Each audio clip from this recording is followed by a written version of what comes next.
সাংবাদিক সম্মেলনের স্থলে এসে উপস্থিত হয়েছি। প্রথম পর্ব আপনারা দেখলেন এবং দ্বিতীয় পর্ব যে আমরা প্রথমেই বলি যে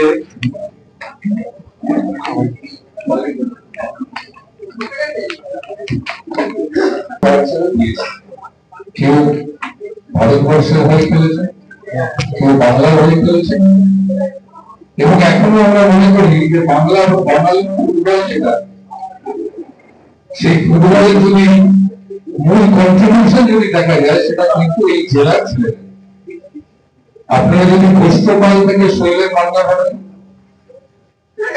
যদি বিদেশ বোস থেকে শুরু করা, মানস ভট্টাচার্য থেকে শুরু করা, সুদীপ চট্টোপাধ্যায় থেকে শুরু করে সমস্ত নামি নামি যত ফুটবলার একটা সময় কিন্তু এই হাওড়া হুগলি এই জেলা থেকেই উঠেছে। এবং তাই আমাদের যখন বিএসএল অংশগ্রহণ করতে বলা হয়েছিল, তখন প্রথমে আমরা ঠিক করেছিলাম যে হাওড়া হুগলির ঐতিহ্যটাকে সামনে রাখার জন্য, সামনে নিয়ে আসার জন্য, এবং আমাদের এই জেলার ফুটবলকে, দেখুন আমরা কিন্তু বারবার চেয়েছি যে আমাদের নিজেদের জেলার ছেলে, বাংলার ছেলে এবং কিছু দেশের ফুটবল প্লেয়ারদেরকে এই টিমটা তৈরি করতে। যেহেতু ক্রাইটেরিয়া ছিল কয়েকটা বিদেশি প্লেয়ার নিতে হবে, আমাদের নিতে হয়েছে, কিন্তু বেশিরভাগ যদি দেখেন হাওড়া হুগলি ওয়ারিয়র্স টিমের সমস্ত প্লেয়ার কিন্তু বেশিরভাগ আমাদের জেলার ফুটবলার, হাওড়া এবং হুগলি থেকে বেশিরভাগ ফুটবলার, তার বাইরে অন্য জেলা থেকেও কিছু ফুটবলার আমাদের এখানে আছে। সুতরাং আমরা অত্যন্ত আশাবাদী। প্যারেটো দায়িত্ব নেওয়ার পরে, সংগ্রাম মুখোপাধ্যায় দায়িত্ব নেওয়ার পরে, সুভাষ সঞ্জয় বাবু দায়িত্ব নেওয়ার পরে আমরা অত্যন্ত আশাবাদী যে আমাদের এই হাওড়া হুগলির টিম আগামী দিনে নিশ্চিতভাবে এই বিএসএল 8টা টিম খেলছে, 8টা জেলার টিম খেলছে, তার মধ্যে নিশ্চিতভাবে আমরা একটা আগামী দিনে একটা ছাপ ফেলবো, একটা মাইলস্টোন তৈরি করবে হাওড়া হুগলি ওয়ারিয়র্স, এরকম আমরা আশা রাখি। আমরা কৃতজ্ঞতা জানাই আইএফএ এবং সাচিদ ঘোষকে তাদের যৌথ উদ্যোগে তারা এই সুযোগটা করে দেওয়ার জন্য। এবং আমাদের হোম এবং অ্যাওয়ে ম্যাচ হবে, 7টা হোম ম্যাচ, 7টা অ্যাওয়ে ম্যাচ হবে, এবং 7টা হোম ম্যাচে আমাদের হাওড়া স্টেডিয়ামে, হাওড়ার শৈলের বাংলা স্টেডিয়াম, বিখ্যাত স্টেডিয়াম আপনারা জানেন, সেখানে আমাদের হোম ম্যাচ হবে। এবং অ্যাওয়ে ম্যাচ গুলো ঠিক আইএসএল এ যেভাবে খেলা হয় ঠিক সেইভাবে যে যে জেলার যে যে টিম সেই সেই জেলায় গিয়ে আমাদের হাওড়া হুগলি ওয়ারিয়র্স খেলবে। সুতরাং এটা হচ্ছে মোটামুটি মূল কথা। এর বাইরে আমি অনুরোধ করবো একটু আমাদের সাধারণ সম্পাদক নিখিল সাহেব দুটো কথা বা অল্প কিছু বক্তব্য রাখার জন্য, তারপরে যদি আপনাদের কোনো প্রশ্ন থাকে আপনারা করবেন।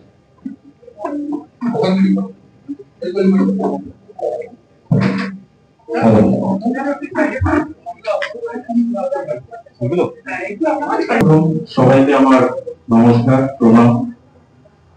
আমি আগে ধন্যবাদ জানাই ক্যালকাটা স্পোর্টস জার্নালিস্ট অ্যাসোসিয়েশন বড়গুলা, যে আমাদেরকে এখানে পারমিশন দেওয়া হলো যে আমরা আমাদের প্রথম প্রেস মিট এই হাওড়া হুগলি ওয়ারিয়র্স টিমে এই জায়গার মধ্যে করতে পারি। আমি ধন্যবাদ জানাই আইএফএ অজিত বাবু এবং অনির্বাণ দাকে যে ওনারা আজকে আমাদের এই আমন্ত্রণটা অ্যাকসেপ্ট করে এখানে এসেছেন। খুবই আনন্দ লাগছে দাদা আপনারা যে এখানে এসেছেন, আমাদেরকে, আমাদের এবং আমাদের টিমকে খুবই বড় একটা এনভায়রনমেন্ট আপনি দিচ্ছেন। আমি ধন্যবাদ জানাই বিখ্যাত ফুটবলার এলভিটো এবং নবীদাকে। আমি অথবা আমার টিম খুবই গর্বিত যে আমরা হাওড়ার সবুজ প্রধান যাকে বলে ডাইরেক্টলি আমরা অ্যাজ আ হেড কোচ পেতে পেরেছি। আমি এরপর ধন্যবাদ জানাবো আমাদের অভিভাবক, আমাদের গার্জিয়ান, আমাদের প্রেসিডেন্ট রাজীব দাকে, যে এই ধরনের একটা ইনিশিয়েটিভ উনি প্ল্যান করতে পারলেন, যেখানে আমার মতো এবার অনেকজন আমরা যুক্ত হতে পেরেছি, যাদের হয়তো মনের মধ্যে ইচ্ছা ছিল ফুটবল অথবা স্পোর্টস রিলেটেড কোনোভাবে একটা যোগ দেওয়ার। আমি ধন্যবাদ জানাই রাজীব দা। আমি ধন্যবাদ জানাই আমাদের হাওড়া হুগলি স্পোর্টস অ্যাসোসিয়েশনের অন্য কর্মধারকে, যারা এই বছরে আমাকে সুযোগ দিয়েছে যে অ্যাজ এ জেনারেল সেক্রেটারি আমি এই বছরে কাজ করতে পারি। এই টিম নিয়ে যদি আমি বলি, আমরা খুবই পজিটিভ। ওরা যেভাবে মাঠে প্র্যাকটিস করছে, যেভাবে হোল হার্টেডলি একটা জায়গার মধ্যে একত্রিত হয়ে কাজ করে যাচ্ছে, আমরা রিসেন্টলি একটা প্র্যাকটিস ম্যাচও দেখলাম। তো আমরা খুবই পজিটিভ যে এই টিমকে নিয়ে আমরা অনেক দূর এগিয়ে যেতে পারবো। এই কনসেপ্টটার জন্য আমি প্রথমে আইএফএ আর সার্কি স্পোর্টসকে ধন্যবাদ জানাই, যে যেখানে গ্রাসরুটস লেভেলে কোনো একটা পার্টিকুলার প্লেয়ার যে কোনো জায়গা পায় না বা কোনো একটা অপরচুনিটি পায় না, এই উদ্যোগের মাধ্যমে ওরাও একটা জায়গা পাচ্ছে। আর আমরা সবসময় টার্গেট করেছি যে অন্যান্য ডিস্ট্রিক্ট বা বিভিন্ন হাওড়া হুগলি যেখান থেকে হোক আমরা প্লেয়ার গুলোকে নিয়ে আসি। এই ট্যালেন্ট কোনোদিনই আর প্ল্যাটফর্ম পায় না, হয়তো এই বিএসএল এর মাধ্যমে ওনারা একটা প্ল্যাটফর্ম পেয়ে যাবে। আমি হাওড়া ছেড়ে, হাওড়া আমার জন্মভূমি, হাওড়া আমার কর্মভূমি, তো হাওড়া প্রতি আমার অন্য একটা শ্রদ্ধা আছে, সম্মান আছে। তো আমি ধন্যবাদ আবার জানাবো যে এই সুযোগটা আমাকে দেওয়া হলো যে এই টিমের একটা জেনারেল সেক্রেটারি আমি কাজ করতে পারি, হাওড়া হুগলি নামকে একটা বড় সুনাম করতে পারি। আশা করি আগামী দিনে এই অ্যাসোসিয়েশন অথবা এই ক্লাবকে নিয়ে আমরা অনেক বড় প্ল্যানিং করতে পারি। শুধু এই বিএসএল না, অন্যান্য কম্পিটিশনে আমরা পার্ট নিতে পারি। আমাদের লং টার্ম অ্যাপ্রোচ আছে। ধন্যবাদ। ধন্যবাদ আমাদের সাধারণ সম্পাদক নিখিল স্যারকে। আমাদের যারা মুখোপাধ্যায়, ওনার নিজের স্পোর্টস একাডেমি আছে হুগলিতে, সুব্রত বাবু ওনাদের সাথে যুক্ত। আমাদের মধ্যে আপনারা জানেন যে আদিত্য গ্রুপ অর্থাৎ অনির্বাণ, অঙ্কিত, আদিত্য এখানে উপস্থিত আছে। এরাও এখানে আপনারা ক্যালকাটা প্রিমিয়ার লিগে অ্যাসোসিয়েট টিম চালায়, তারাও আমাদের সঙ্গে যুক্ত হয়েছে। আমাদের মধ্যে অন্য আরো যারা আছেন তারা খেলার সঙ্গে হয়তো ওতপ্রোতভাবে যুক্ত না হলেও প্রত্যেককে আপনারা খেলার ময়দানে দেখেছেন, ক্রিকেট এবং ফুটবলের ময়দানে। আমাদের মধ্যে যেমন সারাদ আগরওয়াল রয়েছে, সুরেন্দ্র আগরওয়াল রয়েছে, ভাই দেবজিৎ আছে, আরো রয়েছেন সৌম্য গাঙ্গুলি, অনুপম মহারাজও আসতে পারে, আরো আমাদের এরা রয়েছে। আমি খুব সংক্ষেপে অঙ্কিত, আদিত্যকে বলবো, দীর্ঘদিন ধরে খেলা নিয়ে ওরা ইয়ে করে, একটু একদম সংক্ষেপে একটুখানি গল্প করে। একদম ছোট, সবাই সবকিছু বলে দিয়েছে, যখন বলবো আমাদের আদিত্য একাডেমি ক্যাম্প যখন রয়েছে, বাচ্চারা ট্রেন করাচ্ছে, আমাদের ফুল ফ্লাইট ইনফ্রাস্ট্রাকচার রয়েছে যেখানে আমাদের অ্যাসোসিয়েশন গুলো করে। এইটুকুই আমাদের উদ্যোগ যে কোনো একটা বড় সামনে আরো দূর দিয়ে নিয়ে যেতে পারি। এবং ক্রিকেট নিয়ে আমরা সেভাবেই কাজ করছি। আমাদের ছেলেরা আছে মোহাম্মদ স্বামী থেকে টুপি ক্যাপ, তো এটাই আমাদের চেষ্টা যে আমাদের গ্রাসরুটসরা দেখতে পারে আর এরকম একটা হাম্বল জিনিয়াস খুব কম হয়। জিনিয়াস অথচ হাম্বল গ্রাউন্ডের থেকে অনেক দূর যায়। তো all the best to Barreto and আমরা যাতে অনেক দূর যেতে পারি ঠিকঠাকই ইচ্ছে থাকে তো টপ করার। Thank you. এবার আমি আপনাদের অনুরোধ করবো যদি আপনাদের কোনো প্রশ্ন থাকে, হ্যাঁ বলুন। বক্তব্যের মধ্যে বলেছি, আমাদের সাধারণ সম্পাদক নিখিল স্যারও বলেছেন যে আমরা আমাদের একটা লং টার্ম চলে এবং বক্তব্যের মধ্যে অনির্বাণদা খুব স্পষ্ট করে বলেছে দীর্ঘদিন ধরে অনির্বাণদার সাথে কি করে ফুটবল নিয়ে কি করা যায় এটা নিয়ে আমি দীর্ঘদিন ধরে চিন্তা ভাবনা করতাম। আমি বিগত দিনে আমার এই ছোট ভাই অঙ্কিত এসছে, হয়তো ঠিক মতো আমি ওদের সাথে যুক্ত পারিনি। অ্যাসোসিয়েশন বোর্ড নিয়েও আমি এক সময় ওদের সাথে জুড়ে কি করে ফুটবলকে উন্নতি করা যায় চেষ্টা করেছি। আমি আবার বলছি যে আমাদের এই যে হাওড়া হুগলি বাজার যে কথা আমি বললাম যে আমাদের জেলার ছেলেদেরকে তুলে নিয়ে আসছি, যেটা মাননীয় মুখ্যমন্ত্রী বারবার বলেন যে আমাদের বাংলার ফুটবলের উন্নতি করতে গেলে বাংলার ছেলেদের চাই, তাদের করার জন্য আমরা শুনে আমি বলতে পারি আজকে আমি হয়তো প্রতিশ্রুতি দিচ্ছি না, কিন্তু আমাদের ইচ্ছা আছে আগামী দিনে এই হাওড়া হুগলি ওয়ারিয়ার্সকে নিয়ে শুধু লং টার্ম গোল না, একটা স্পোর্টস একাডেমি করা, যাতে আমাদের একদম গ্রাসরুটের বাচ্চা বাচ্চা ছেলেদেরকে আমরা তুলে নিয়ে আসতে পারি। তাদেরকে ভালো এরকম প্যারেডও যদি আমাদের সাথে আগামী দিনে যদি আরো কাউকে পাই, তাদেরকে সুন্দর করে কোচিং করাতে আদিত্য একাডেমির মতো এরকম আমরা তাদের সঙ্গে আমরা যুক্ত হয়েছি। সুতরাং যৌথ উদ্যোগে আমরা বাংলার ফুটবলকে উন্নতি করার জন্য আগামী দিনে নিশ্চিতভাবে একদম গ্রাসরুটের প্লেয়ারদেরকে যাতে সামনের সারিতে নিয়ে যায় তার চেষ্টা করবো। এমনকি আমাদের ইচ্ছা আছে আগামী দিনে এই কলকাতা লিগের কোন ডিভিশন এক্ষুনি জানেন, আমরা চেষ্টা করছি কলকাতা লিগ বা প্রিমিয়ার লিগ, এবং আগামী দিনে আমরা তো খুব আশাবাদী ভেরি পজিটিভ যে যদি আজকে আমরা বিএসএল জিততে পারি আমরা আয়ত্ত সিরিজে খেলবো। তো সুতরাং আমরা সেই মনোবৃত্তি নিয়ে আমরা এগিয়ে যাচ্ছি।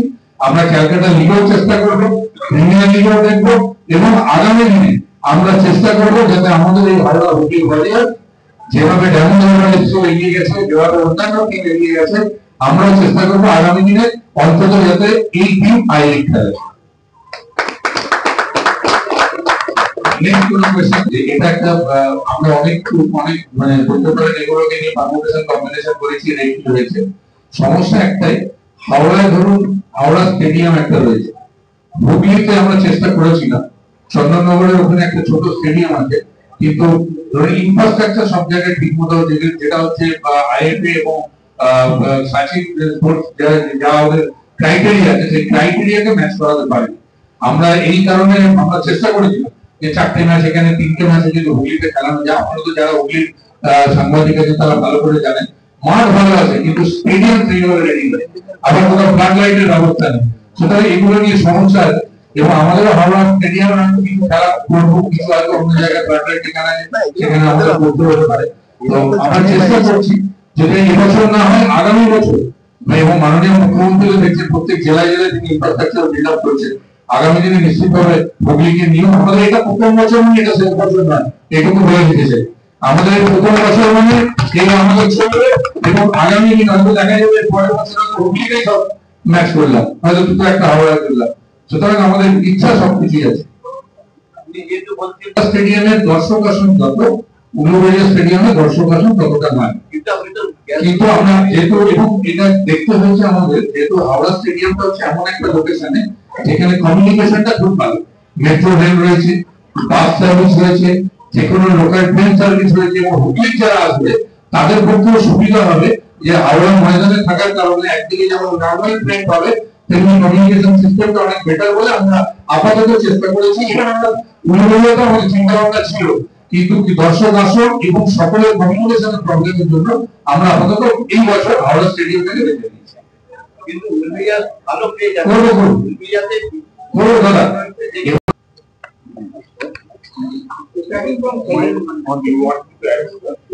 You want me to address the question in English or not?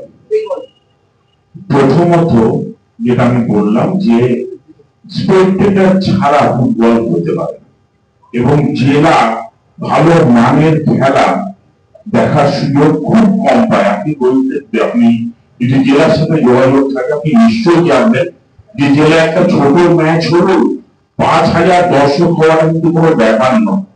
একটা ইনভিটেশনাল টুর্নামেন্টে 5,000 দর্শক হয়ে যায়, কিন্তু ভালো উন্নত মানের ফুটবল, ভালো ম্যাচ সেটা দেখতে হলে কিন্তু জেলার মানুষদের কলকাতায় আসতে হবে। আমরা যদি ফুটবলটাকে বড় করতে চাই তাহলে খেলাটাকে জেলার দর্শকদের কাছে নিয়ে যেতে হবে, কারণ তারা টাকা দিয়ে টিকিট কাটে, তারা টিভি ছেড়ে খেলা দেখে, তারা মাঠে এসে ভিড় করে। আমরা যদি পুরো বাংলাকে ইনভলভ করে নিতে পারি, যেটা বিএসএল এর আইডিয়াটা যেখান থেকে এসেছে, তাহলে ক্রীড়াপ্রেমী মানুষ যারা আছে তারা ভালো খেলা দেখার সুযোগ পাবে। তার মানে খেলাটা খুব উন্নত মানের হতে হবে, সেখানে কিন্তু প্রফেশনাল প্লেয়ারদের দরকার। অ্যামেচার টুর্নামেন্ট কিন্তু বিএসএল নয়। আমরা ইন্টার ডিস্ট্রিক্ট করি বিভিন্ন এজ গ্রুপে, যেখানে প্রত্যেকটা ডিস্ট্রিক্ট খেলে, এগুলো রয়েছে বাচ্চা প্লেয়ারদের তুলে আনার জন্য। ডিস্ট্রিক্টের নিজস্ব লিগ রয়েছে, কিন্তু সেখানে কি সেইভাবে দর্শক আসে?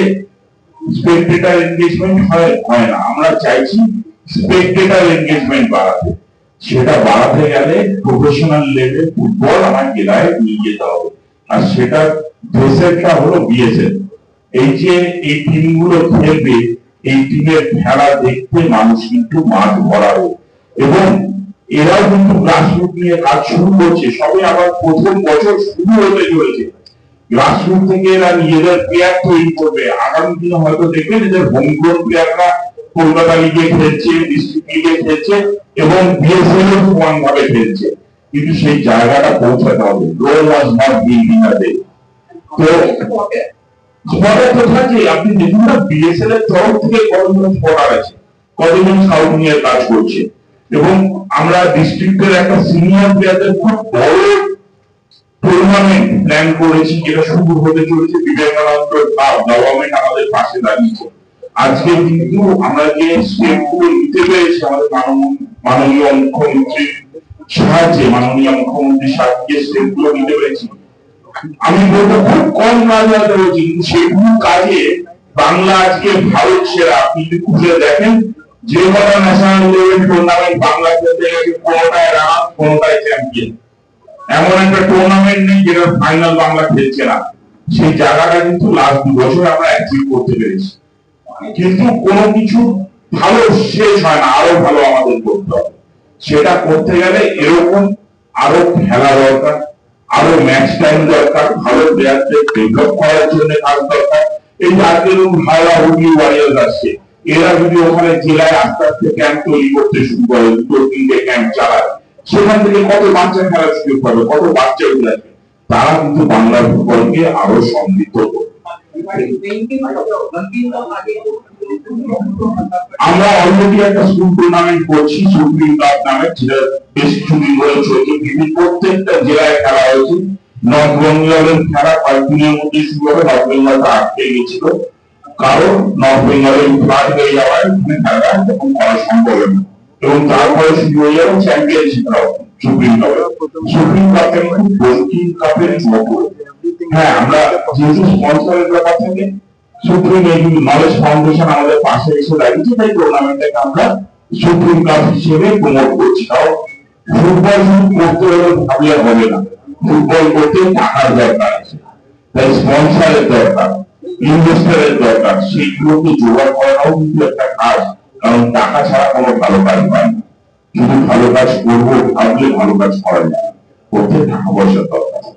এই যে ধরুন বিএসএল হচ্ছে, এই যে এতগুলো ইকোসিস্টেম, এতগুলো নতুন টিম আসলো, তারা যে এত টাকা ইনভেস্ট করছে, এটা তো ফুটবলের ইকোনমিটাকে সমৃদ্ধ করছে।